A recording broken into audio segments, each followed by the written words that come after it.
अनमोल मोती कार्यक्रम में आपका स्वागत है। ओम शांति। भारत देश सारे विश्व में आध्यात्मिकता के शिखर का देश माना जाता है। भारत को विश्व गुरु भी कहा गया है, क्योंकि भारत ही परमात्मा की अवतरण भूमि है। सारे विश्व में परमात्मा जब धरती पर आते हैं तो भारत में ही आते हैं, और उनके अवतरण के यादगार भी, स्मारक भी, उनके अवतरण द्वारा जो प्राप्तियां हैं वो सभी भारत में अनेक प्रकार के स्मारकों के रूप में मिलती हैं। तो जो भगवान की अपनी भूमि हो, गॉड्स ओन कंट्री हो, और फिर परमात्मा ने धरती पर अवतरित होकर जो देव भूमि स्थापित की हो, वो भी भारत को ही देव भूमि कहा जाता है। ये पावन देवी देवताएं कभी भारत में विचरते थे और उनके यादगार भी भारत में हैं।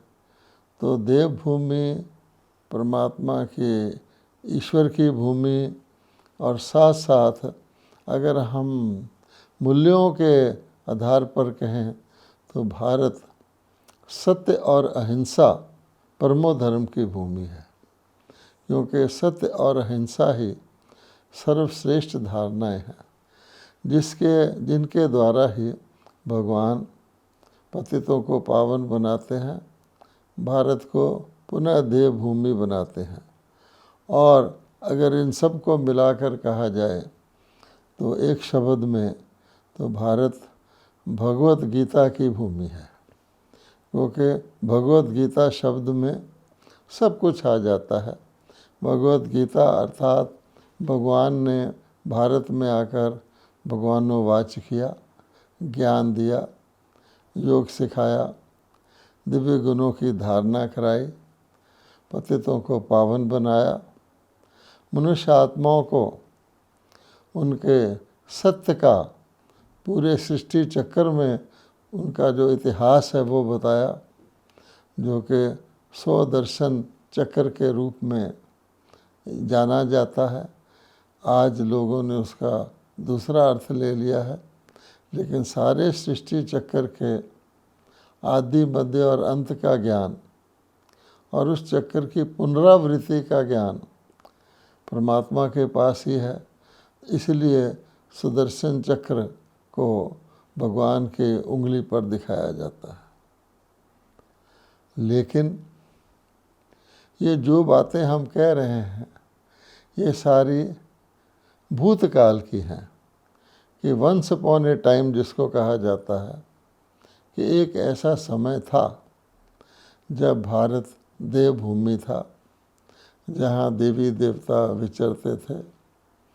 यहाँ पर अहिंसा परमो धर्म की उदाहरण मिलता है कि शेर और गाय भी एक घाट पर जल पीते थे। जहाँ संपन्नता इतनी थी कि कहने में आता है कि दूध और घी की नदियाँ बहती थीं। भारत ही सतयुग था, जिसको हम दूसरे शब्दों में स्वर्ग कहते हैं, वैकुंठ कहते हैं, जन्नत कहते हैं, पैराडाइज कहते हैं, हेवन कहते हैं। लेकिन ये सब कुछ था। आज क्या स्थिति है हमको ये देखना है। तो आज की स्थिति में क्या है कि भारत का जो सबसे प्रसिद्ध और सबसे मान्य यादगार है भगवान के अवतरण का, और उनके द्वारा बताई हुई सद्गति की विधि का, पतित से पावन बनने की विधि का, वो था श्रीमद् भगवत गीता। लेकिन उसी गीता के अंदर वो भगवत गीता तो वो थी जो भगवान ने स्वयं सुनाई थी, सतयुग की आद में सुनाई थी, और उससे देवी देवता बने थे। लेकिन उसका जो भगवत गीता रूपी यादगार स्मारक शास्त्र के रूप में वेद व्यास ऋषि जी ने लिखा, आज उसका सभी शास्त्रों में श्रोमणी शास्त्र, सभी शास्त्रों के सार के रूप में मान है, क्योंकि उसमें भगवानुवाच शब्द का उपयोग हुआ है और उसका टाइटल ही है श्रीमद् भगवद गीता। तो अगर उस गीता में वही कुछ होता जो भगवान ने हमें सिखाया था, तो अन्य किसी शास्त्र की आवश्यकता ही नहीं रहती और भारत वैसे का वैसा ही सतयुगी स्वर्ग होता, जहाँ पर सत्य और अहिंसा का बोलबाला होता। किंतु हम देखते हैं ऐसा नहीं है। अब ऐसा नहीं है, उसका क्या कारण है? उसके बहुत सारे कारण हैं कि भगवत गीता में जो शुद्ध सत्य ईश्वरीय ज्ञान भगवान ने दिया था, उसमें अदल बदल हो गया है। इसमें किसी का दोष नहीं है, क्योंकि भगवत गीता ग्रंथ के रूप में 2 युगों के बाद लिखी गई। आप सोच सकते हैं कि जब भगवान अवतरित हुए, उन्होंने मनुष्यों को देवी देवता बनाया, पतितों को पावन बनाया, तो पावन दुनिया चली। पूरा सतयुग और त्रेता 2 युग पावन दुनिया चली, जिसको कहा जाता है सर्वगुण संपन्न देवी देवताओं की दुनिया। तो उस दुनिया के अंदर, उस स्वर्ग के अंदर तो किसी प्रकार के ज्ञान की, शास्त्र की, किसी प्रकार की क्रिया करने की, जिसको आज हम लोग धर्म की परंपरा कहते हैं, कोई परंपरा करने की आवश्यकता ही नहीं थी। लेकिन जैसा कि भगवान ने स्वयं ही भगवत गीता में कहा है कि शनैः शनैः देवताएं जो प्रारब्ध मेरे द्वारा पाते हैं, वो धीरे धीरे घटती जाती है और आधा कल्प यानी सृष्टि चक्र के आधे भाग के बाद देवी देवता पुण्य क्षीण हो जाते हैं। अब जब वो पुण्य क्षीण हो जाते हैं, उस समय उनको जो भी कर्म करते हैं उनके द्वारा श्रेष्ठ फल नहीं मिलता, तो फिर वो खोज करते हैं कि हमारे अंदर ये दुख कहाँ से आ गया, हमारे अंदर ये कई पुजारी कैसे हम बन गए, इस प्रकार की खोज करते हैं। तो फिर वो शास्त्र लिखा जाता है श्रीमद् भगवत गीता के रूप में, उसकी पूरी कथा प्रचलित है। लेकिन जब वो शास्त्र लिखा जाता है, तो सबसे बड़ी बात जो उसके अंदर भ्रम डालने की आ जाती है, वो ये है कि भगवान ने तो गीता ज्ञान सुना करके अहिंसा परमो धर्म वाले संपदा की स्थापना की थी, जिसको हम दैवी संपदा कहते हैं। लेकिन शास्त्र लिखने वाले ने गीता को ही एक हिंसक युद्ध के निमित्त ग्रंथ बना दिया है।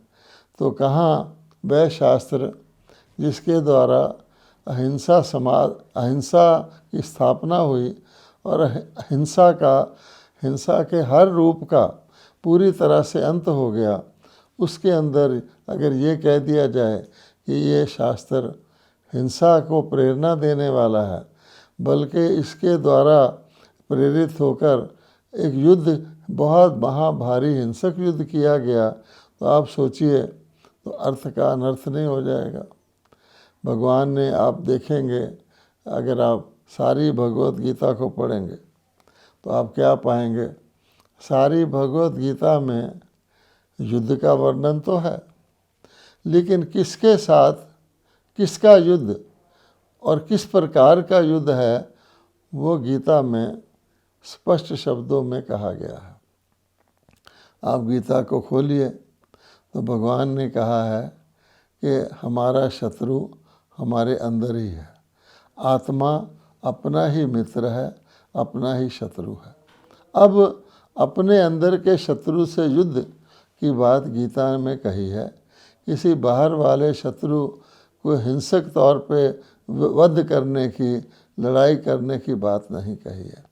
अब जो हमारे अंदर के शत्रु हैं वो कोई शरीरधारी नहीं हैं, वो वृत्तियां हैं, जिसको कहा जाता है मनोवृत्तियां। तो भगवान ने सारी गीता को खोलकर आज भी कोई पढ़ेगा तो क्या पाएगा कि सबसे पहले भगवान ने कहा है कि जब देवता पुण्यक्षीण होते हैं तो अपने निज आत्म स्वरूप को भूल करके अपने आप को शरीर मानना शुरू कर देते हैं। और यही पहली गलती है, पहली भूल है, जिसका वर्णन भिन्न भिन्न तरीके से अन्य धर्मों में भी किया जाता है कि आदम और ईव जो हैं, यानी जो प्रतिनिधि हैं मानवता के, वो पैराडाइज में, जन्नत में, बहिश्त में, स्वर्ग में रहा करते थे। लेकिन उन्होंने कोई एक ऐसी भूल की जिसके कारण वो स्वर्ग से नीचे गिर गए। और वो भूल यही बताई जाती है, दे अभिमान, कि अपने आप को शरीर मानना शुरू किया।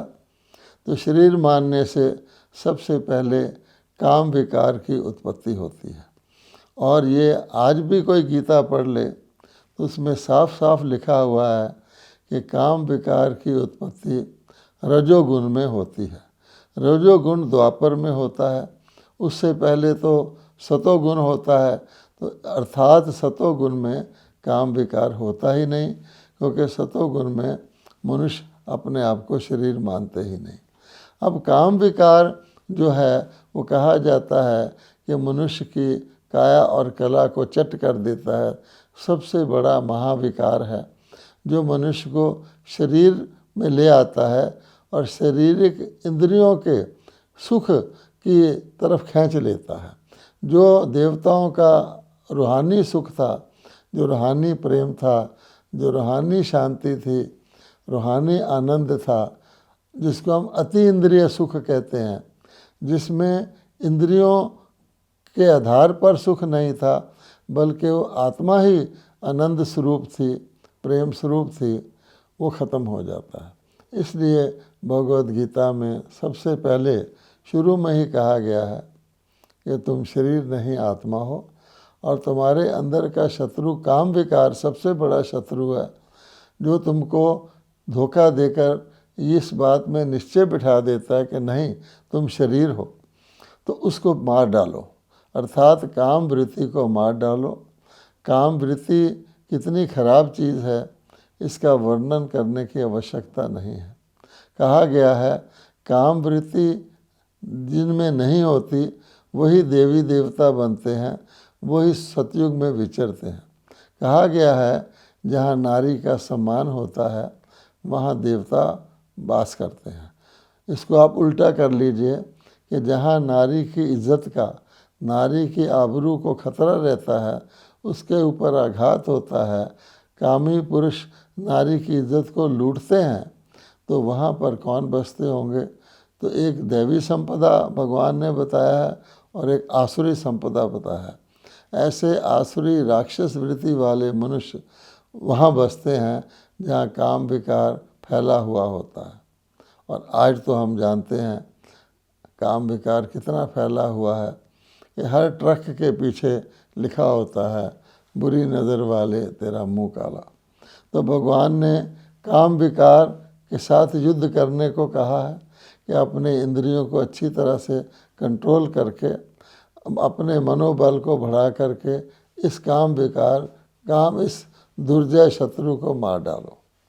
फिर ये भी गीता में कहा है कामेश क्रोधेश, कि जिसमें काम होगा उसमें क्रोध अवश्य आएगा, क्योंकि जब उसकी काम वृत्ति जो कभी भी काम वासना पूरी नहीं होती, जब उसको सताती है और वो व्यक्ति फिर क्रोधित होता है।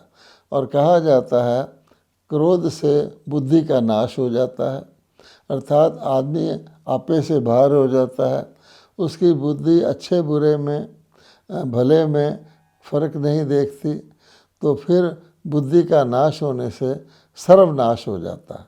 तो भगवान ने कहा है क्रोध भी महाशत्रु है। काम को जीतो, क्रोध को जीतो। फिर इसी प्रकार से भगवान ने कहा है कि जो व्यक्ति रूहानियत में नहीं रहता, जो आत्माभिमानी नहीं रहता, जो आत्मा की स्वाभाविक नेचर, स्वभाव जो सहज स्वभाव आनंद स्वरूप है उसमें नहीं रहता, वो फिर शोषण करता है। प्राकृतिक इंद्रियों इंद्रियों के द्वारा सुख लेने के लिए वो संग्रह करता है, और संग्रह के लिए वो शोषण करता है, जिसको लोभ विकार कहा गया है।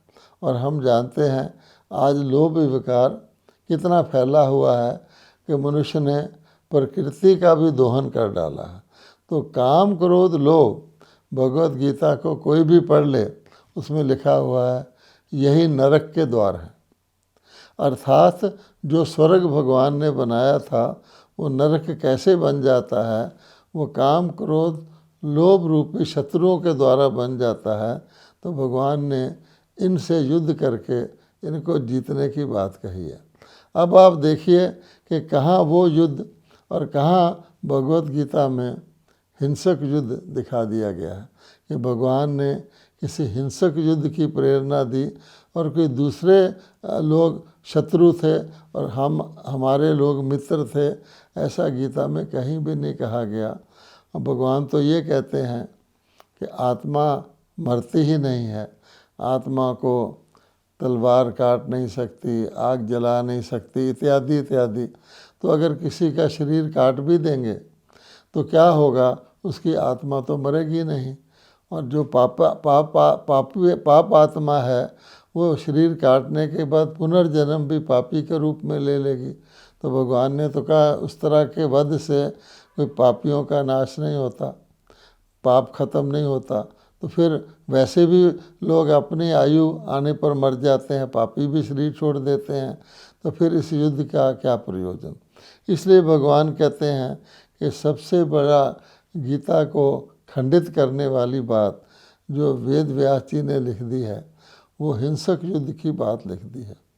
अगर आप आज श्रीमद् भगवत गीता पुस्तक को खोलें तो प्रथम पृष्ठ पर एक युद्ध का सीन दिखाया जाता है, जिसमें अर्जुन रथ के बाहर बैठे हैं, श्री कृष्ण बाहर खड़े हैं और वो आपस में वार्तालाप कर रहे हैं युद्ध के बारे में।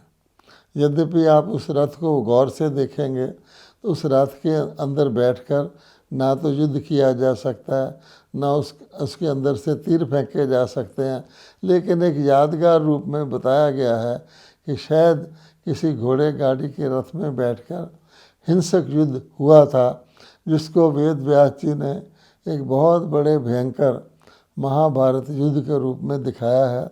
लेकिन वास्तव में गीता तो अहिंसा परमो धर्म का शास्त्र है और सत्य का शास्त्र है। अब सत्य भी आप देखेंगे गीता क्या कह रही है। गीता कह रही है कि सत्य मीन्स जो शाश्वत हो, जो प्योर हो और जो कल्याणकारी हो। तो भगवान ने गीता में क्या कहा है कि शरीर और आत्मा की भेंट में आत्मा सत्य है। सत्य अर्थात अजर अमर अविनाशी है, वो शाश्वत है। और शरीर नश्वर है, शरीर तो बदलता रहता है। तो गीता में सत्य का ज्ञान वही आ जाता है कि तुम आत्मा हो, आत्मा मानोगे तो सत्य मार्ग पर चलोगे, आत्मा मानोगे तो सत्य के मूल्य को समझोगे, आत्मा मानोगे तो सत्य के पथ पर चलोगे। और जो ही शरीर मानोगे तो अपने आप को ही असत्य मान लिया, यानी मेरे को मैं मान लिया और मैं को भूल गए, उसी से तो विकार पैदा होते हैं।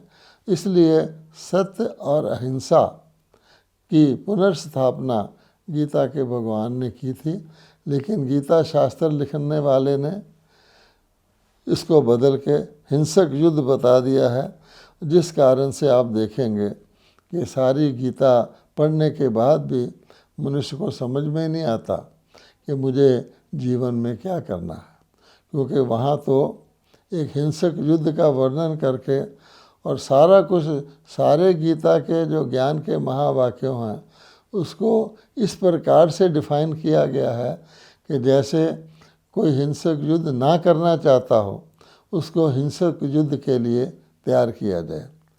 फिर भी इस बात से कोई इनकार नहीं कर सकता कि गीता के अंदर जो उपदेश है वो हिंसक युद्ध के लिए है ही नहीं।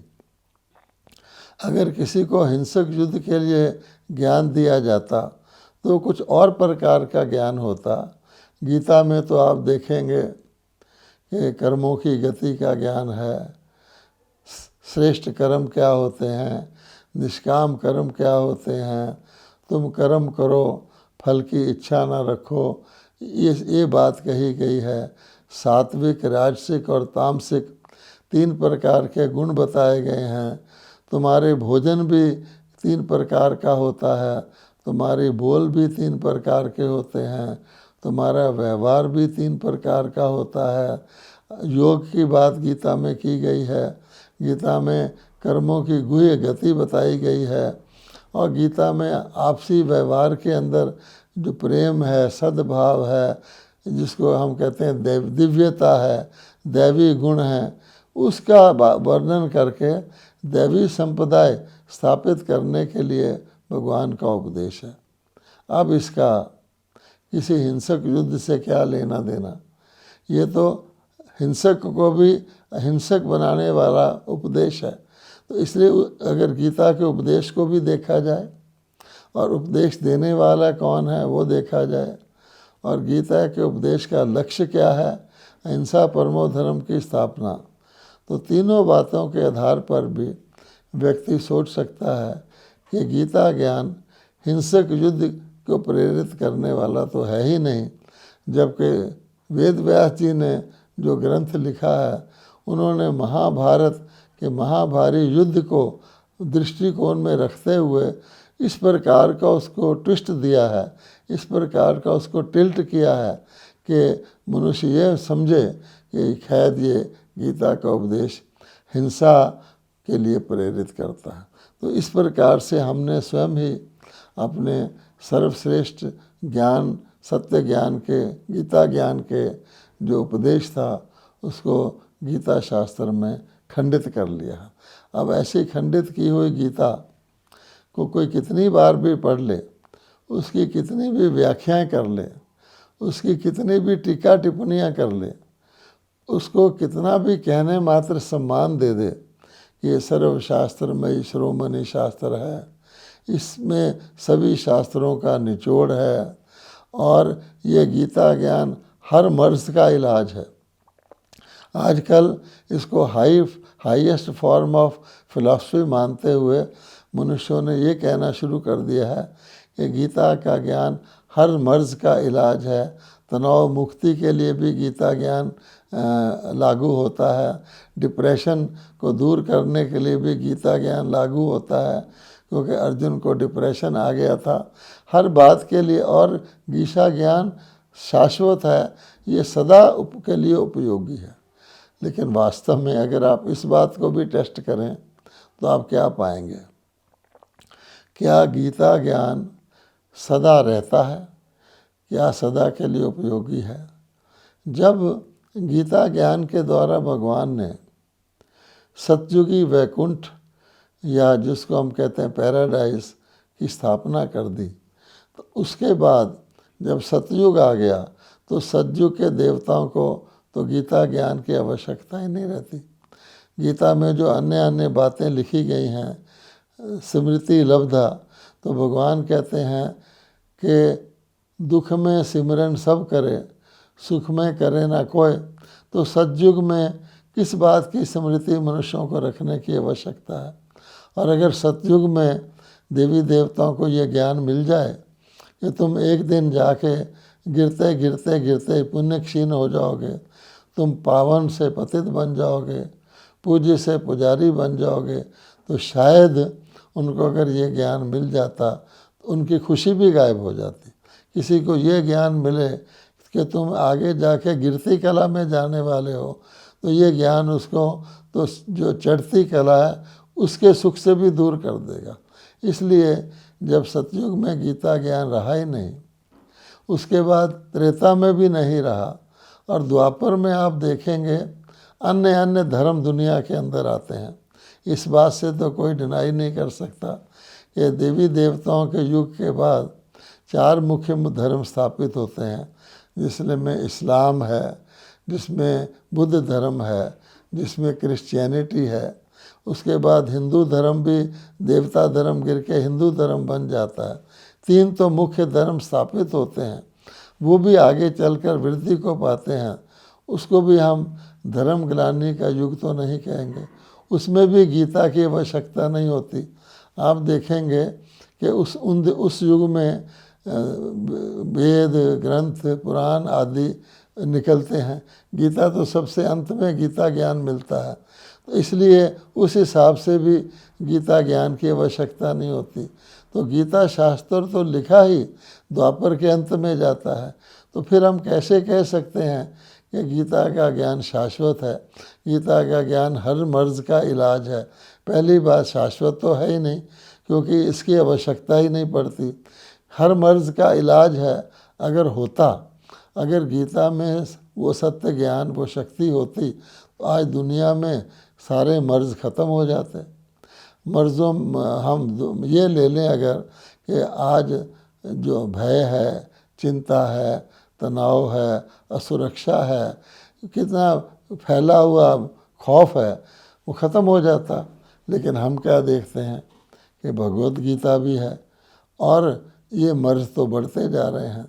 इन सब चीज़ों को देखकर हमें ये समझ लेना चाहिए कि भगवत गीता में ये जो हिंसा की बात जोड़ दी गई है, इससे भगवत गीता खंडित हो चुकी है।